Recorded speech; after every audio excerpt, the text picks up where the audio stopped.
This is the betrayal test. Genesis 39, 11 through 23. We'll hit this quickly. But one day when he went into the house to do his work, and none of the men of the house was there. You think that was an accident? Hey guys, I need you all to go to Costco. Come back in 7 hours. She caught him by his garment. She grabs him by the clothes. Now she's literally trying to strip him, saying, lie with me. How many of you guys, you're gonna pass the test up until this day, and this is the day you fail the test.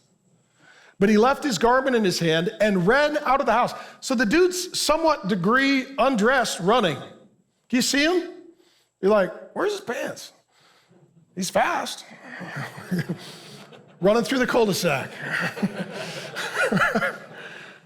Right? And as soon as she saw that he had left his garment in her hand and had fled out of the house, she called to the men of her household and said to them, see, he has brought among us a Hebrew to laugh at us. He came to lie with me, and I cried out with a loud voice, help, help. As soon as he heard that I lifted up my voice and cried out, he left his garment beside my bed, got out of the house. He tried to rape me. He sexually assaulted me. This slave. Then she laid up his garment by her until his master came home. The dude is a military guy. He's a Delta Force guy. He's jacked. He's got tattoos and guns and a father wound. This is a problem. And she told him the same story, saying, the Hebrew servant whom you have brought among us. Uh-oh, what's she doing there? Your boy tried to rape me, it's your fault. Came in to laugh at me. He was gonna mock me while he assaulted me. But as soon as I lifted up my voice and cried, he left his garment beside me. He fled out of the house. As soon as his master heard the words that his wife spoke to him, this is the way your servant treated me. His what? Dudes, now let me just say this, gentlemen.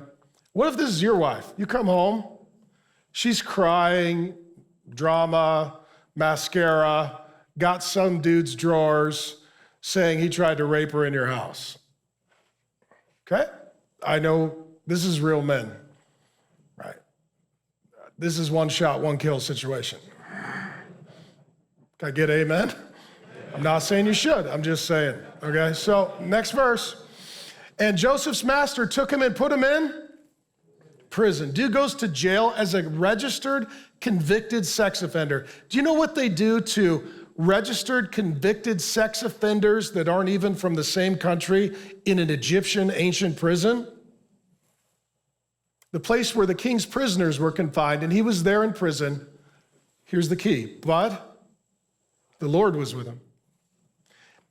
Even if you go to prison and you're doing the right thing, God will come and visit with you. The Lord was with Joseph, showed him steadfast love, and gave him favor in the sight of the keeper of the prison. The keeper of the prison put Joseph in charge of all the prisoners who were in the prison. He's taking the work test again, and he's passing it. Whatever was done there, he was the one who did it. The keeper of the prison paid no attention to anything that was in Joseph's charge because the Lord was with him. There's the key. And whatever he did, the Lord made it succeed. There's three kinds of people. I'm over, but there's wise, foolish, and evil. Joseph is wise. Potiphar's wife is evil. Potiphar is foolish. Did Joseph do anything that was sinful or criminal? No. Was he falsely accused of sexual assault? Yeah. There was a whole movement like, trust the victim, trust the victim, trust the victim. Yes, my wife is a sexual assault victim before I met her. As men, we need to defend women and children and always stand with the victim. But some women are really sick liars. She's a disgusting, despicable woman. She's completely lying about an integrous man. We just saw this happen recently in the news. There was a woman some years ago said she was raped, I think it was by the Duke lacrosse team. Made national, international news, and everybody's like, oh my gosh, those wicked, and then she came out recently, she's like, yeah, that was a lie, none of that happened. Right? You just destroyed the lives of young men who didn't do that. Right? That's what's happening here. And what's also interesting about his injustice, he's being accused of sexually assaulting a woman. Did you know that his sister was a sexual assault victim? Her name is Dinah. You can just flip a few pages prior in Genesis 34. He had one sister, one half-sister. She was raped. The father was passive and didn't say or do anything. So you know what the boys did? They went and slaughtered every man in that town. So Joseph is not a guy who treats women in an ungodly, undignified, dishonoring way. And he would not sexually assault a woman when he had a sister who was a sexual assault victim. Can you imagine how let me ask you, man, how tempted would you be to absolute lifelong bitterness? That woman tried to assault me every day. I said no to her every day.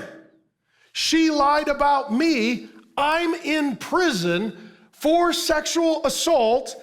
Every guy in the prison thinks that I'm the rapist, and I'm the guy who would never do that to a woman because that's what happened to my own sister. Thanks for joining me. My name is Pastor Mark. I've been teaching the Bible for more than 3 decades and head on constant collisions with woke culture. And I would love to get you more Bible teaching. 2 things you can do. Go ahead and watch the sermon in total and also subscribe to the channel. And I'll just keep sending you Bible teaching and we'll have a lot more fun together.